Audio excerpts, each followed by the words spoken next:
A ver, la diarrea aguda a menudo se descarta como una simple molestia, ¿verdad? Pero en el mundo real, en la clínica, distinguir entre un caso pasajero y una emergencia médica, ¡buf!, eso es todo un arte.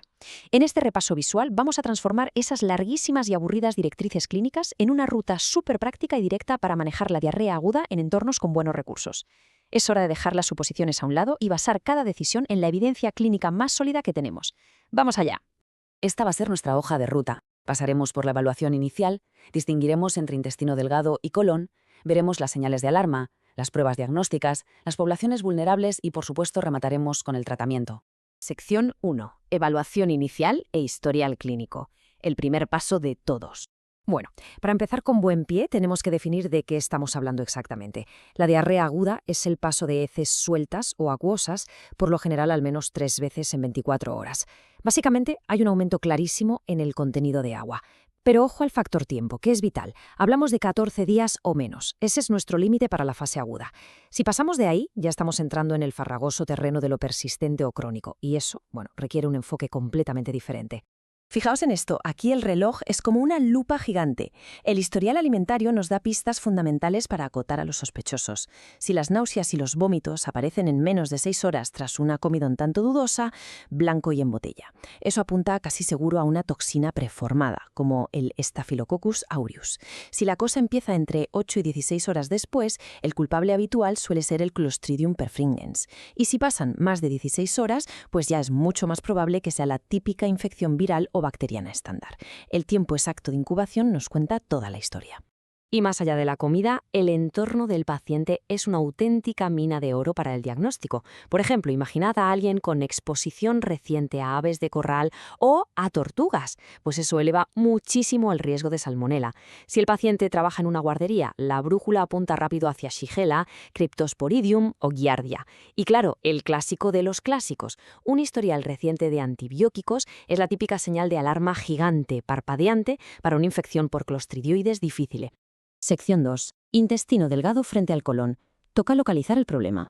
Es fascinante cómo el cuerpo nos dice exactamente dónde está el problema solo con los síntomas. Las infecciones del intestino delgado suelen dar la cara con heces superacuosas y de gran volumen. Vienen con cólicos, muchísima hinchazón, pero curiosamente la fiebre es bastante rara. En cambio, si la infección está más abajo en el colon, la cosa cambia. Las visitas al baño serán muy frecuentes, pero de pequeño volumen. Además, suele ser bastante doloroso y la fiebre aquí sí que es el pan nuestro de cada día. Y aquí viene el punto crucial. Hay que tener un radar especial para los signos inflamatorios. Fiebre combinada con heces sanguinolentas o con moco. Eso clínicamente define la disentería.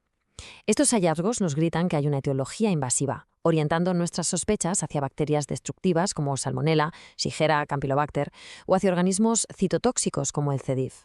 No estamos hablando de una simple diarrea, estamos ante una inflamación activa de manual. Sección 3. Señales de alarma y hospitalización. Vamos a ver cuándo hay que actuar rápido. En la exploración física hay que ser implacables evaluando el estado de volumen. La deshidratación severa y la hipovolemia no siempre te saltan a la cara a simple vista. Hay que buscar activamente esas mucosas secas o ver si hay una caída postural de la presión arterial. Alteración mental, orina muy oscura o escasa. Cuidado, son indicadores súper críticos que a veces pasan desapercibidos, pero que nos confirman una falta de volumen sanguíneo realmente severa. Pero detectar la hipovolemia es solo la mitad del trabajo. Hay banderas rojas muy claras que justifican el ingreso hospitalario de inmediato, sin pensarlo 2 veces. Hablamos de una fiebre persistente, diarrea con sangre visible o un dolor abdominal insoportable. Eso requiere observación estricta en el hospital. Además, si le sumamos cualquier síntoma de depleción de volumen o condiciones previas complicadas, como una inmunosupresión compleja o problemas cardiovasculares importantes, el umbral para decidir el ingreso baja drásticamente. Sección 4. Pruebas diagnósticas. Llegamos al eterno dilema de la consulta. Y aquí lanzo la pregunta del millón. ¿Cuándo es realmente necesario pedir un cultivo de heces o un panel molecular? Porque, seamos sinceros, es súper común pedir pruebas casi por inercia. Pero, ¿tiene sentido enviar muestras al laboratorio por cada persona que entra por la puerta con un cuadro agudo? Pues resulta que la evidencia médica actual nos dice que no. Nos sugiere un enfoque mucho más estratégico y, francamente, más eficiente. Las directrices actuales rompen un poco con la práctica habitual. Para la gran mayoría de pacientes sanos, sin enfermedades graves ni factores de alto riesgo, lo más prudente es tener un poco de paciencia, manejo expectante durante unos días y nada de enviar muestras al laboratorio. Las pruebas microbiológicas de verdad tienen impacto cuando ese resultado va a cambiar activamente lo que vamos a hacer, o si hay un problema de salud pública de por medio. En resumen, las reservamos estrictamente para enfermedades graves, heces con sangre, fiebres altas que no ceden o pacientes de alto riesgo. Y ojo con esta regla de oro irrompible en el hospital. Si un paciente desarrolla diarrea después de llevar ingresado más de 72 horas, los cultivos de heces rutinarios no sirven absolutamente para nada. Tienen un valor diagnóstico casi nulo. En ese escenario, el protocolo es claro. Hay que ir directos a por el sospechoso habitual. Se deben hacer pruebas específicas para Clostridioides difficile, que es, con diferencia, la mayor amenaza en el entorno hospitalario. Sección 5. Poblaciones vulnerables, aquellos historiales que exigen máxima prioridad. Hay ciertos perfiles que convierten una diarrea estándar en una auténtica bomba de relojería. Los pacientes inmunocomprometidos, como los que tienen VIH avanzado o los que han recibido un trasplante, son una diana no solo para los patógenos de siempre, sino también para un montón de parásitos y virus raros, como el citomegalovirus. Y no nos olvidemos de los mayores de 70 años, sobre todo si tienen problemas de corazón. Son extremadamente vulnerables al estrés circulatorio que provoca la hipovolemia por la diarrea. Un dato absolutamente vital, el embarazo multiplica el riesgo de contraer listeriosis por 20. Por 20. Así que si una mujer embarazada llega con fiebre y diarrea, especialmente si ha comido carne poco hecha o lácteos sin pasteurizado últimamente, hay que priorizar su atención al máximo. Hay que evaluar terapias empíricas de inmediato. El riesgo de complicaciones graves para el feto por culpa de Listeria monocytogenes es simplemente demasiado alto como para jugársela. Sección 6. Tratamiento y antibióticos. El momento de la verdad para el juicio clínico. Da igual el caso, la base de un buen manejo es siempre, siempre la rehidratación. Y la prioridad es la vía oral, usando soluciones con las proporciones exactas de agua, sal y azúcar. Esto es clave porque exprime al máximo el cotransporte de sodio-glucosa que todavía funciona en la pared intestinal. Ya sé que a veces la tentación de poner un gotero rápido es enorme, pero la hidratación intravenosa debería reservarse exclusivamente para adultos con una hipovolemia severa que, literalmente, no pueden retener líquidos por la boca. Ahora, el tema de los antibióticos empíricos. Aquí es donde se demuestra el verdadero ojo clínico.